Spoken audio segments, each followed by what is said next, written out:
אדון יחיד מלא רחמים, צופה ומביט עד סוף כל הדורות, המנהיג עולמו בחסד ובראיותיו רחמים.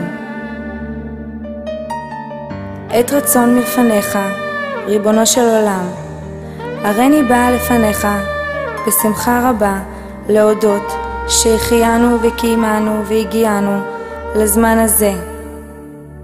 ובשעה קדושה זאת, עת מוכלים כל העוונות, הריני מתחרטת חרטה גמורה על כל מה שעשיתי נגד רצונך הטוב, ועל כל מה שקיצרתי בעבודתך.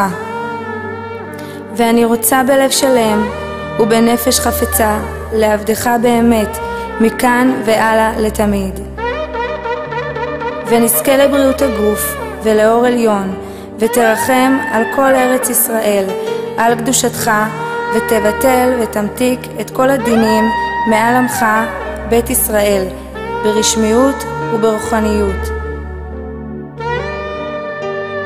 אבינו שבשמיים, אני אפרת, בת רחל ואברהם אדרי, שיזכו לחיים ארוכים, ניצבת כאן בפניך היום, מוכנה להינשא לרוני, בן רחל ורפאל בר ניסים, בקדושה ובתארה, על ידי חופה וקידושין ושבע ברכות. יהי רצון מלפניך שתיתן לי את האיש אשר אני נכנסת עמו לחופה, בסימן טוב ובמזל טוב לאורך ימים, ונזכה לדור באהבה ובשלום, בקדושה בתארה כרצונך באמת. אמן, כן יהי רצון.